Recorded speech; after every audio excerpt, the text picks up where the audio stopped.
Vamos a dedicar los siguientes minutos para compartir el mensaje de la palabra de Dios. En el calendario cristiano, hermanos, las fechas más importantes son, por supuesto, las de la Semana Santa. No solo celebramos la muerte y la resurrección de Jesús, pero también como fecha importante está el descendimiento del Espíritu Santo 50 días después de que Cristo había resucitado. Estamos pues dentro de estas fechas en el calendario cristiano, entre la resurrección y el descendimiento del Espíritu, repito, 50 días después.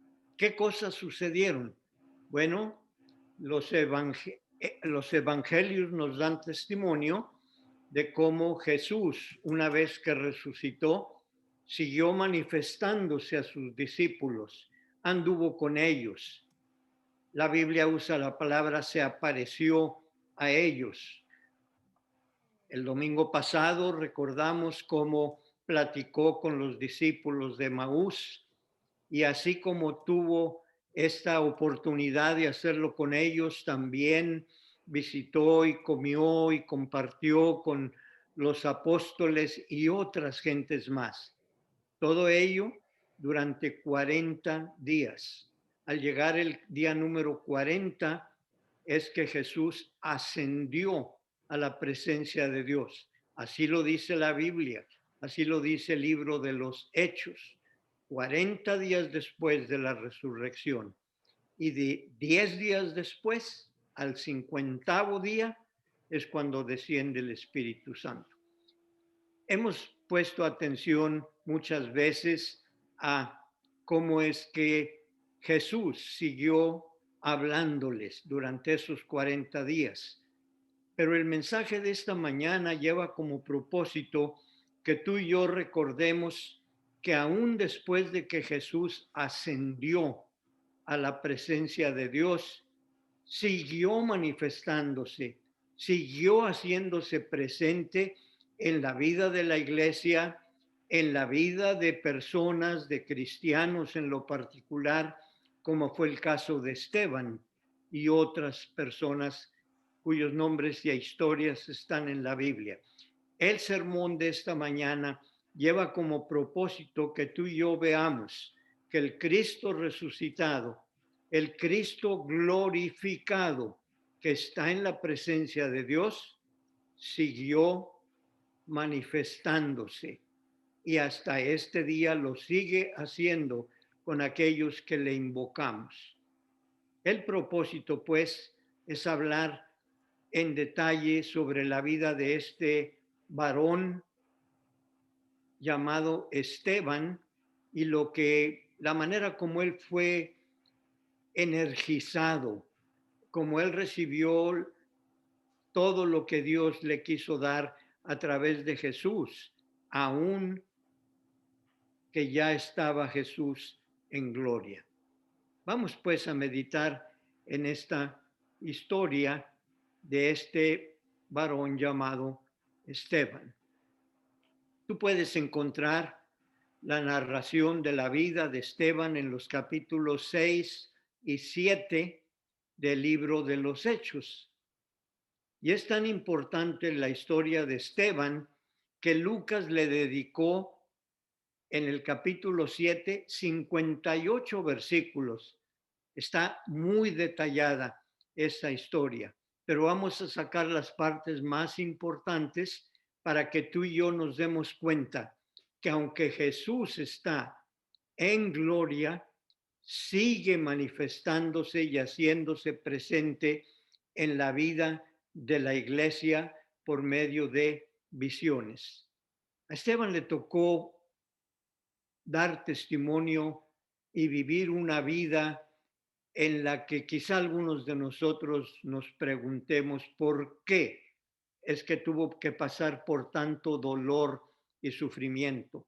Acuérdate que Esteban fue un hombre, dice el libro de los Hechos, lleno del Espíritu Santo, lleno de sabiduría.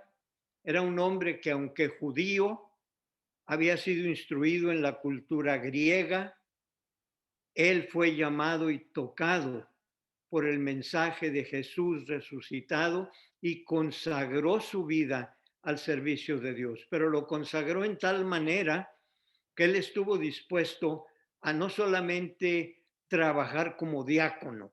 Tú y yo sabemos en el libro de los Hechos que hubo situaciones dentro de la iglesia de Jerusalén que ameritaron que además de que hubiera apóstoles predicando, que se escogieran a 7 personas para que se dedicaran a las cuestiones materiales de la vida de la iglesia. A ellos se les llama diáconos.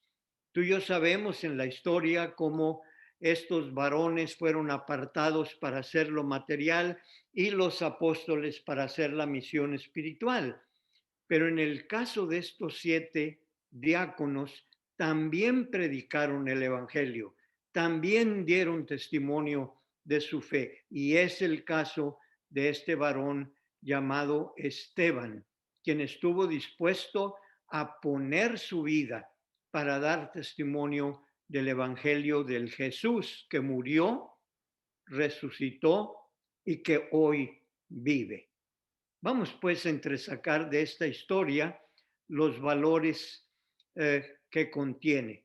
Recuerde, por favor, que Esteban fue el primer mártir del cristianismo.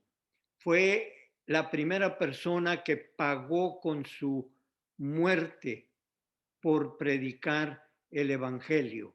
Si recuerda su historia, ahí está Esteban frente a los sacerdotes, frente a los escribas, y está diciéndoles en un recuento de toda la historia de Israel, les habla en este sermón desde Abraham, pasa por Isaac, Jacob, José, David, los profetas, y en este sermón que él predica, que está en Hechos 6, todo ello lo enfoca este varón en su predicación para decir, y después de que Dios se manifestó por los profetas, envió a Jesús, su Hijo, para que nos trajera el Evangelio de la paz.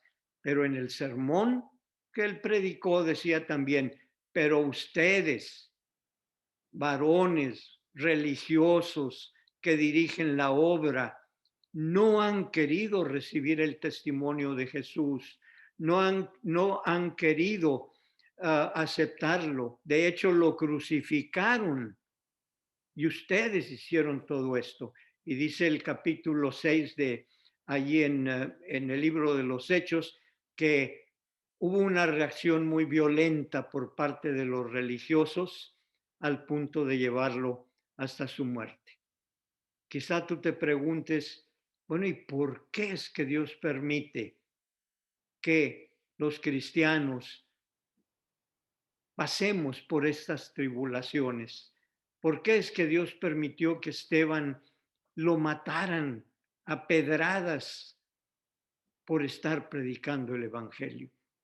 No es fácil contestar a esta pregunta, pero sí podemos meditar en algunas cosas que le dan valor al hecho de que este diácono llamado Esteban estuviera dispuesto a consagrar su vida y entregarla por predicar el Evangelio.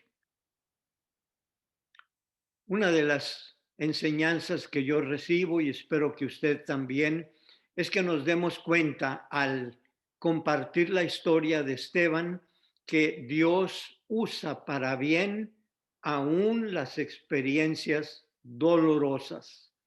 Ahí tenemos a Esteban predicando, ahí tenemos a Esteban confrontándose con los religiosos, padeciendo todo lo que tuvo que padecer por dar testimonio de su fe. Y repito, la pregunta es, ¿por qué permitió Dios estas cosas?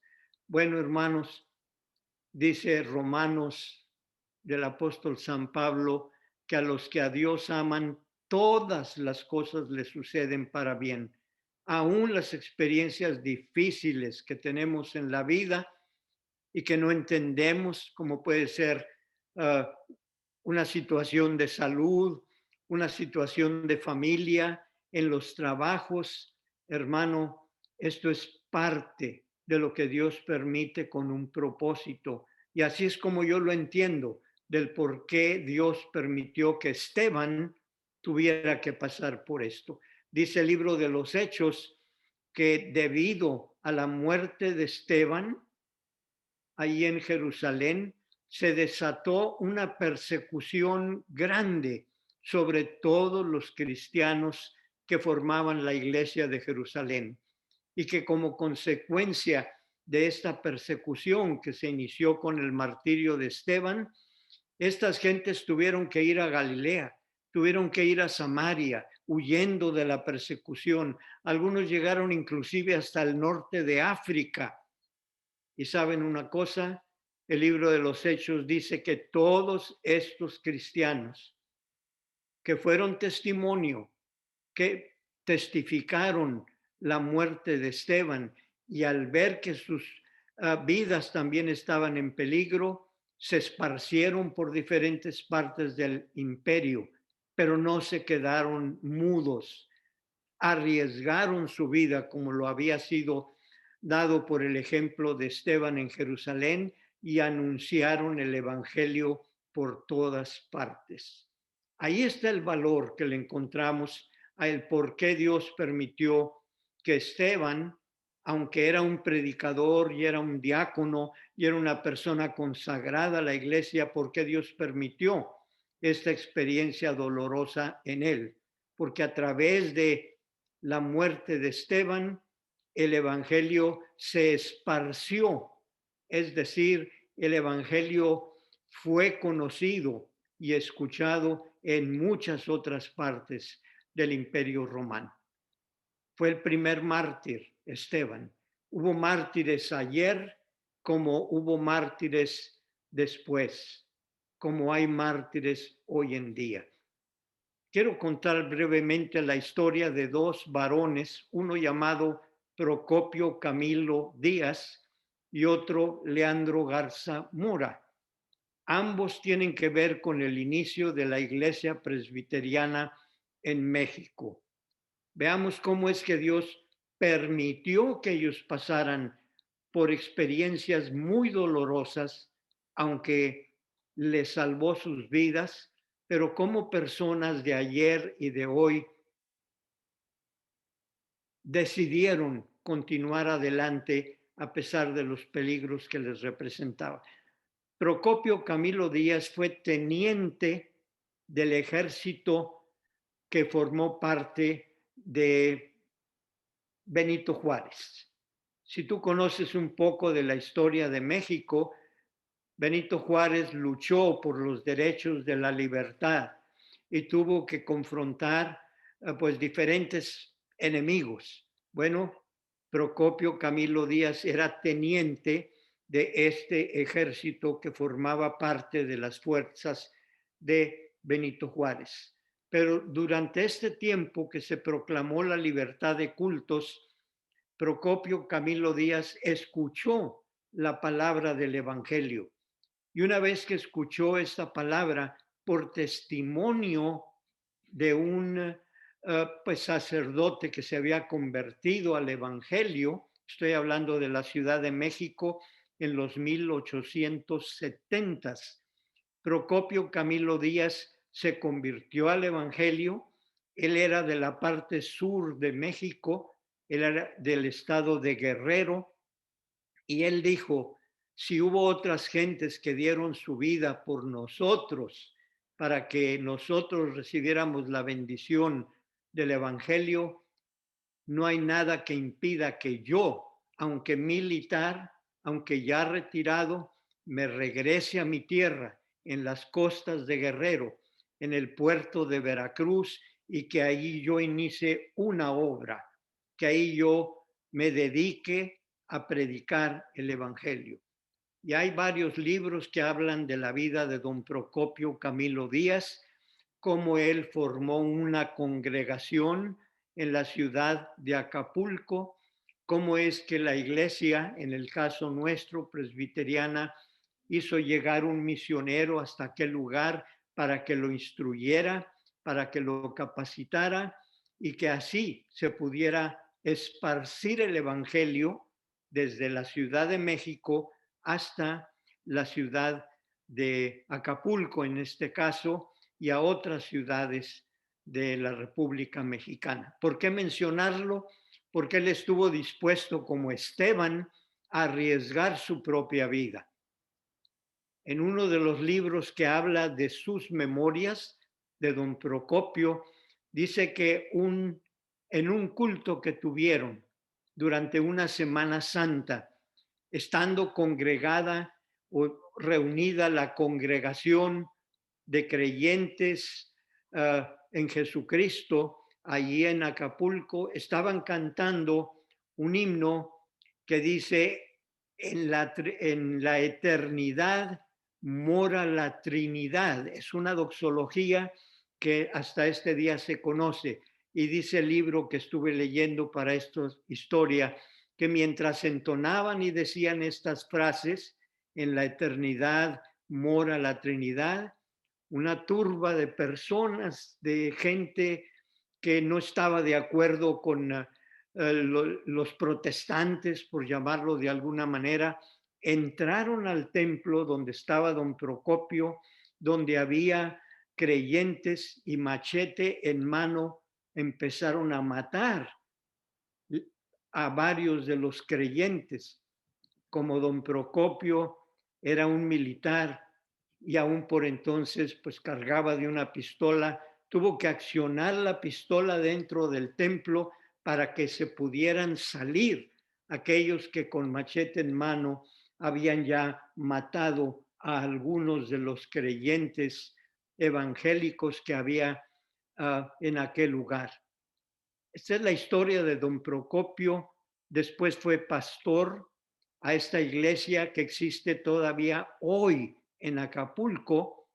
Primero se le llamó los mártires de 1870 y tantos, no recuerdo la fecha, pero hoy se llama Iglesia Presbiteriana Procopio Camilo Díaz, en memoria de alguien que estuvo dispuesto a ofrecer su vida, a soportar las experiencias dolorosas por las que él pasó. Él recibió de un machetazo literalmente que le dejó marcada su cara, pero estuvo dispuesto a confrontar estas cosas, como Esteban en su tiempo del Nuevo Testamento, y de esta forma Dios permitió que se expandiera el Evangelio.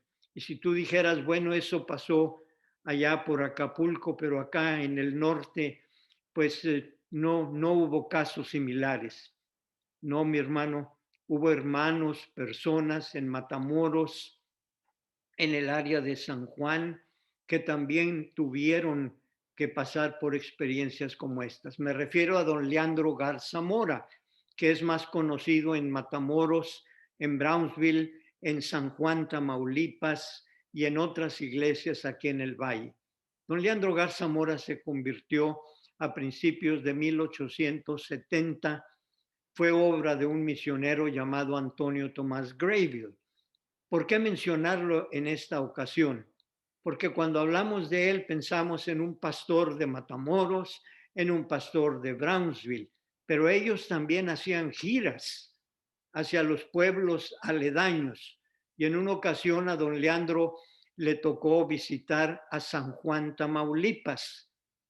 Pero ya por entonces don Leandro tenía enemigos, gente que querían aniquilarlo, gente que estaban en contra del evangelio, de lo que ellos llamaban protestantes, y en una ocasión contrataron a una persona para que en uno de los viajes que hacía don Leandro a San Juan, una vez que estuviera en San Juan y en su regreso a Matamoros, iba a estar esperándolo una persona pistola en mano para matarlo.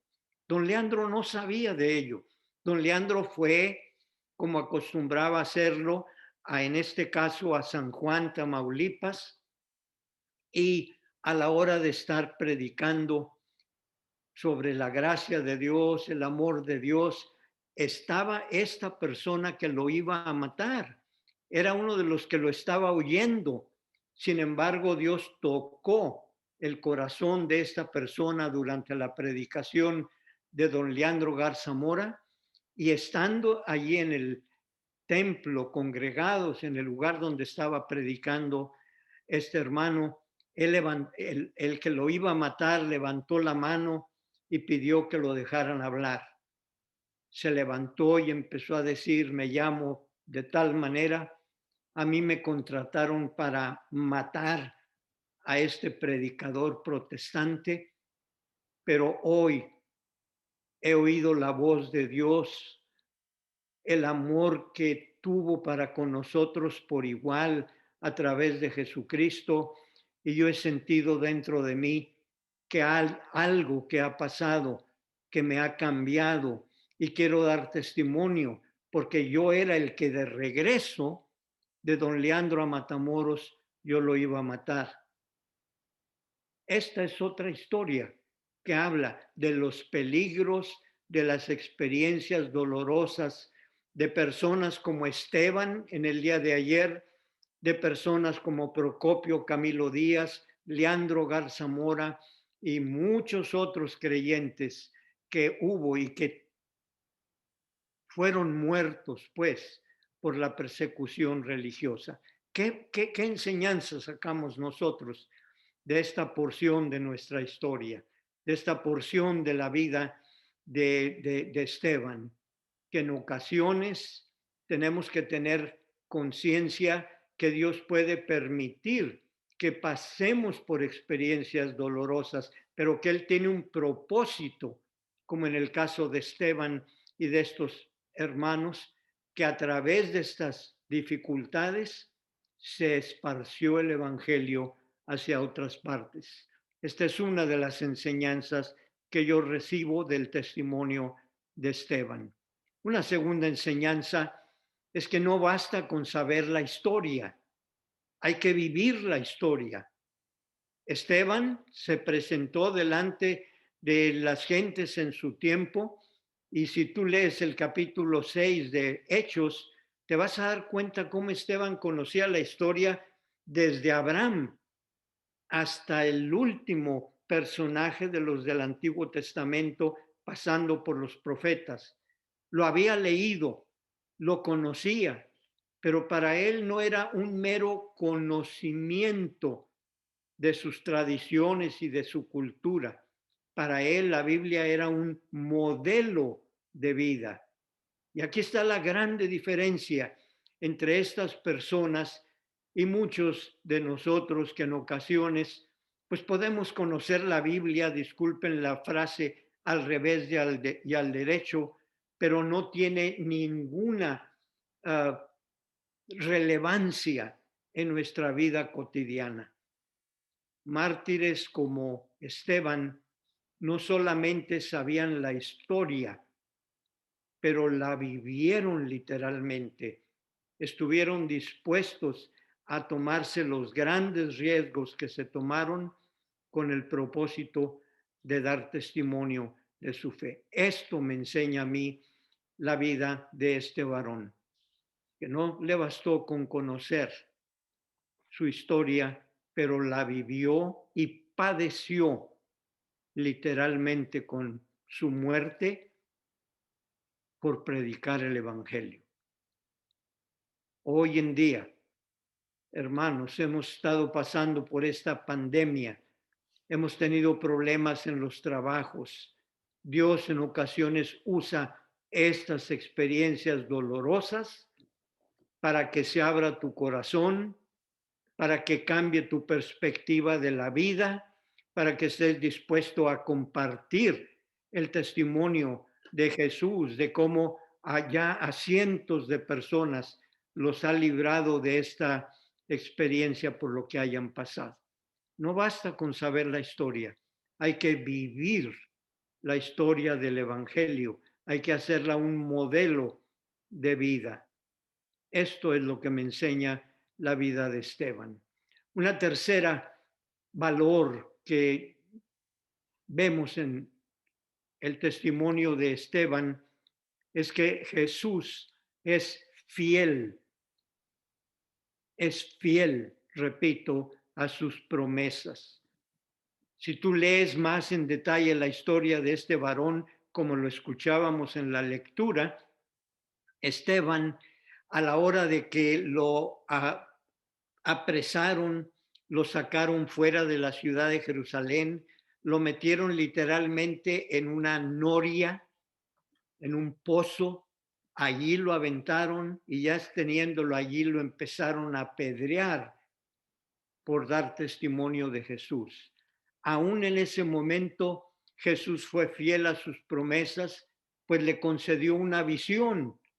Y dice Esteban literalmente, dice el libro de los Hechos, perdón, literalmente, que Esteban dijo cuando lo estaban apedreando, veo a Dios y veo a su lado a Jesús, que está de pie en el lugar de honor. Dios le concedió a Esteban, aún en el momento de su muerte, el poder verlo literalmente. El Jesús resucitado que moraba en el cielo, tuvo esta bendición Esteban de poder mirarlo, como dice esta frase que él usa. Y eso que me enseña a ti y a mí, que Jesús es fiel a sus promesas, que Jesús había dicho, aquí yo estaré con ustedes todos los días hasta el fin del mundo. Y qué privilegio tenemos como cristianos de que la fidelidad de Dios y las promesas que Él tiene y que cumple a través de Jesús pueden estar contigo a la hora crucial de tu muerte, a la hora de que estés en un hospital, a la hora de que estés pasando por una prueba muy dolorosa. Jesús va a estar contigo si como Esteban levantas tus manos, miras al cielo y Dios va a permitir que esa visión que tengas tú de Jesús te dé valor, fortaleza para poder confrontar lo que venga en tu vida. La vida de Esteban es una vida que tiene muchas enseñanzas para ti y para mí hoy. Seamos mujeres, seamos varones, quedó escrita para que tú y yo entendamos que aún las experiencias difíciles Dios las usa para bien, que así como hubo mártires ayer, los hubo hoy y los habrá mañana, que no basta con saber la historia de lo que pasó con Jesús, pero hay que apropiarnos de ella y vivirla literalmente, que Jesús es fiel a sus promesas y esas promesas tienen que ver contigo en una enfermedad de un familiar. Jesús va a estar a tu lado y Jesús te va a sostener para seguir adelante mientras Él nos dé vida. Una cuarta enseñanza que yo saco de este testimonio de este varón es que valen más los hechos que los argumentos. Mi hermano, si hemos conocido el Evangelio, es para vivirlo, no nada más para comentar lo que pasó, no nada más para saber la parte histórica cultural, pero tenemos que ser no solo oidores de la palabra, pero tenemos que ser hacedores de ella. Y esto es lo que sucedió con Esteban y esto es lo que tú y yo debiéramos de tomar en cuenta hoy en día. Valen más los hechos que las palabras. Valen más las cosas que tú hagas que 100 sermones que puedas predicar. Di no al lenguaje políticamente correcto. No trates de hablar y de quedar bien con todos. Di sí al lenguaje del Evangelio. Da testimonio de tu fe, como lo hicieron estos varones del pasado y como hay personas, hombres y mujeres, que lo hacen hasta hoy en día.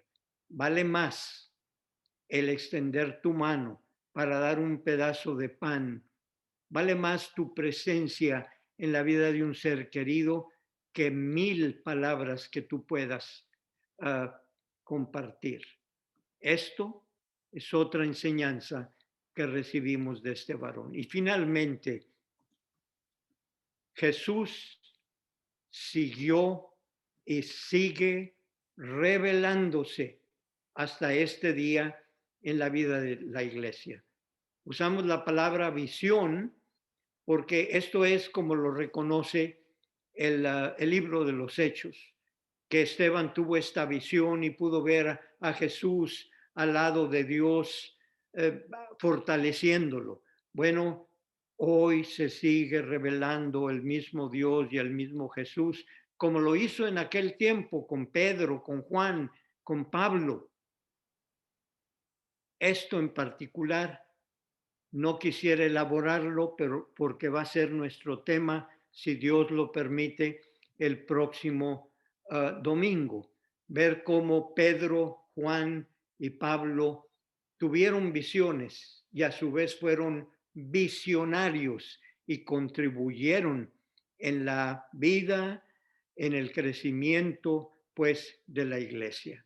Mi hermano, las cosas que se escribieron antes para nuestra enseñanza fueron escritas. Escucha esto, para que por medio de la consolación de las escrituras tengamos esperanza. Lo voy a repetir porque es básico, fundamental. Todo lo que se escribió antes, la Biblia, fue escrita para que tú y yo seamos consolados en su mensaje y tengamos esperanza para poder enfrentar el día de hoy, el día de mañana, en tu trabajo, en tu relación familiar o en cualquier otra circunstancia de la vida. Dios usa para bien aún las experiencias dolorosas por las que tú puedas pasar. No basta con saber la historia de Jesús, hay que vivirla. Jesús es fiel a lo que Él promete ayer, hoy y mañana.